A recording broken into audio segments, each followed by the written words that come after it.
Hello friends, कैसे हैं आप सब। आई होप आप सब बहुत अच्छे होंगे और इन्जॉय कर रहे होंगे जिनका सिलेक्शन 3.0 में हो चुका है और जिनका नहीं हुआ वो 4.0 के लिए अच्छे से प्रिपेयर कर रहे होंगे।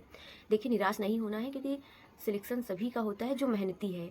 उसका ये इतना जान लीजिएगा, अगर आप मेहनती हैं तो आपका सिलेक्शन होना तय है, चाहे थोड़ा लेट ही सही। तो इस बात से निराश नहीं होना कि मेरे साथ क्या हो रहा है, हम बार बार क्यों हार रहे हैं। हारने से हमारे जीवन में बहुत सारी चीज़ें क्लियर भी होती हैं कई बार, इसलिए घबराना नहीं है। क्योंकि इस बार मेरा बीपीएससी 3.0 क्लियर हुआ है, इसके पहले 2.0 क्लियर नहीं हुआ था। हमने मेहनत उसमें भी की थी, लेकिन कहीं ना कहीं निराशा हाथ आई थी, तो हम भी यही सोचने लगे थे, एक डिमोटिवेट हो चुके थे कि पता नहीं कब वो दिन आएगा जिस दिन हमें सिलेक्शन मिलेगी। और अब फाइनली वो दिन आ चुके हैं जब मुझे सिलेक्शन 3.0 में मिल चुकी है। तो और जिन लोगों को भी मिल चुकी है उन्हें बधाई।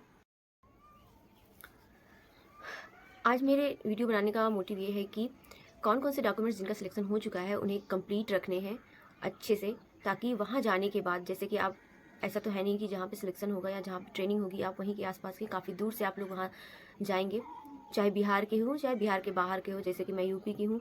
तो ये सारी चीज़ें का ख्याल रखना बहुत ज़रूरी है कि हम ऐसा क्या क्या पहले से तैयारी रखें जिससे हमें वहाँ प्रॉब्लम फेस ना करना पड़े और वहाँ से वापस लौट कर ना आना पड़े।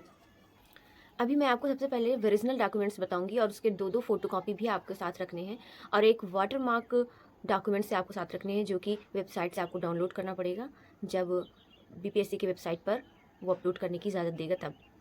तो अभी ओरिजिनल डॉक्यूमेंट्स में बताती हूँ कि सबसे पहला जो है आपको आधार रखना है। आपने जो भी वहाँ पे अपलोड किया होगा फॉर्म भरते समय उसको रखना है, चाहे पैन हो चाहे वोटर कार्ड हो, पहचान पत्र आपको एक साथ रखना है, आधार तो कंपलसरी है ही। दूसरी बात, आपको आरक्षण संबंधित दस्तावेज रखना है। अगर आप बिहार से बाहर के हैं तो ये ज़रूरी नहीं है, लेकिन बिहार के अंदर के हैं तो आरक्षण संबंधी दस्तावेज रखने हैं, जैसे EWS और भी जो दस्तावेज होते हैं वो दिव्यांग प्रमाण पत्र, सर्टिफिकेट वगैरह। निवास प्रमाण पत्र, आप बाहर के हैं, यूपी से बाहर या फिर बिहार के हैं तो भी आप रखे रहिए। वहाँ पे क्या क्या ज़रूरत पड़ती है उस हिसाब से वहाँ पे आप दीजिएगा, लेकिन आप अपने पास ज़रूर रखे रहिए सारे डॉक्यूमेंट्स जो मैं अभी जिसके बारे में बात कर रही हूँ। सीटेट सर्टिफिकेट, उसका सर्टिफिकेट भी चाहिए, उसका मार्कशीट भी होना चाहिए, और डीएलएड का सर्टिफिकेट और मार्कशीट दोनों। मैट्रिक्स का मार्कशीट, जिसके पास मार्कशीट है, जिसके पास दोनों है सर्टिफिकेट मार्कशीट दोनों। और 12th का मार्कशीट सर्टिफिकेट, आपने ग्रेजुएशन किया है अगर तो ग्रेजुएशन की मार्कशीट फाइनल ईयर की, और वहाँ पे फाइनल ईयर लगती है, लेकिन आप रख सकते हैं अपने पास। ओरिजिनल में बता रही हूँ अभी, और फोटोकॉपी फाइनल ईयर का ही कराइएगा। और फ़ोटो लगभग 50 करा लीजिए, क्योंकि डीवी में तो हो सकता है 4 से 5 फ़ोटो ही लगे, लेकिन फ़ोटो वहाँ पे जगह जगह पे लगेगा। जब आपको स्कूल मिलेगा तब बीआरसी में और भी बहुत जगह लगेगा, तो फ़ोटोज़ लगभग 50 करा लीजिए। उसके बाद बीपीएससी एडमिट कार्ड आप जो वहाँ लेकर गए थे, जिस पे स्टिकर चिपका हुआ रहता है, अगर वो है प्रेजेंट में आपके पास, आपने खोया नहीं है तो उसको लीजिएगा। अगर खो दिया है तो आप एक एडमिट कार्ड ज़रूर लीजिएगा निकलवा कर। District allotment letter, district allotment letter जो कि आपको डिस्ट्रिक्ट मिलेगा तभी तो आप जाएंगे कहीं पर, तो डिस्ट्रिक्ट अलॉटमेंट लेटर भी लिए रहिएगा। और साथ में वाटरमार्क डॉक्यूमेंट्स, हमने पहले बता दिया है कि वाटरमार्क डॉक्यूमेंट्स भी वेबसाइट पर अपलोड होगा, वहाँ से अपलोड करके उसको भी साथ लेकर जाना है। एक बार पुनः मैं सारे डॉक्यूमेंट्स रिपीट कर देती हूँ कि पहला आधार है, दूसरा आरक्षण संबंधित दस्तावेज है जैसे EWS दिव्यांग प्रमाण पत्र, और आप अपना निवास भी रखिएगा, सीटेट मार्कशीट सर्टिफिकेट, डीएलएड प्रमाण पत्र उसका सर्टिफिकेट, मैट्रिक प्रमाण पत्र यानी उसका मार्कशीट, और 12th का मार्कशीट, जिसके पास सर्टिफिकेट हो वो 12th और 10th का सर्टिफिकेट मार्कशीट दोनों लेगा। और ग्रेजुएशन की भी मार्कशीट लेनी है आपको, फ़ोटो 50 तक करा कर रखनी है आपके अपने पास, BPSC admit card, district allotment letter और वाटरमार्क डॉक्यूमेंट्स, इतनी चीज़ें अपने पास रखनी है। और एक्स्ट्रा चीज़ों में जो कि वहाँ पे हमको बहुत हेल्प करेगी, उसकी बात मैं करूँ तो आप रख लीजिएगा फाइल, 2-3 फाइल खरीद लीजिएगा, जिसमें आप जो फ़ोटोकॉपी कराएंगे 2 या 3, लगभग 3 करा लीजिए, एक एक्स्ट्रा रहे, 2 जमा होती है ऐसा है वहाँ पे।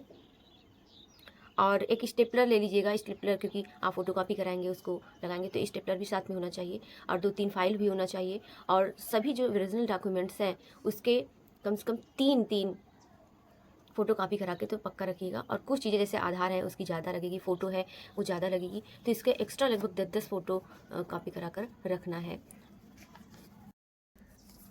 डॉक्यूमेंट वेरिफिकेशन के लिए हम लोगों को कब बुलाया जाएगा, अभी तो कुछ क्लियर है नहीं है फ़िलहाल, क्योंकि जब तक वेबसाइट पर, बीपीएससी की वेबसाइट पर आदेश नहीं आ जाता तब तक कोई भी टीचर या कोई भी इधर उधर का बता रहे हैं तो उसको मान नहीं लेना चाहिए।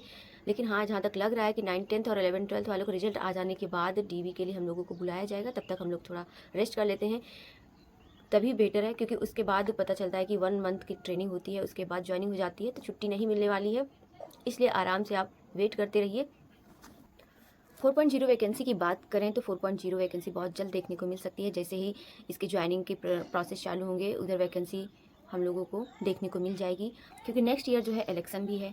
तो बहुत जल्दी, जैसे 3.0 में बहुत लेट किया गया, ऐसे लेट नहीं होने के चांस है उसमें जैसे 2.0 में फटाफट से भर्ती कंप्लीट हुई थी, 1.0 में फटाफट से भर्ती कंप्लीट हुई थी, वैसे 4.0 का भी भर्ती फटाफट कंप्लीट होने के चांस बन रहे हैं। 3.0 हाँ बहुत ज़्यादा लेट हो गया और हम लोगों को बहुत लंबा इंतजार करना पड़ा, कोई बात नहीं। सिलेक्शन से लेकर ज्वाइनिंग तक की यात्रा मैं अपनी दिखाती रहूँगी, इसलिए आप हमारे चैनल को सब्सक्राइब कर लें, हमसे जुड़े रहें। आगे क्या क्या होता है और जिन लोगों को हुआ है उनका भी साथ ज़रूरी है, और जिन लोगों को नहीं हुआ उनको तो देखना ज़रूरी है, क्योंकि आगे नेक्स्ट ईयर वो एडवांस में सब कुछ जानते रहें। तो मिलते हैं आपसे नेक्स्ट वीडियो में, और आप बने रहें, चैनल को सब्सक्राइब कर लें। Thank you for watching.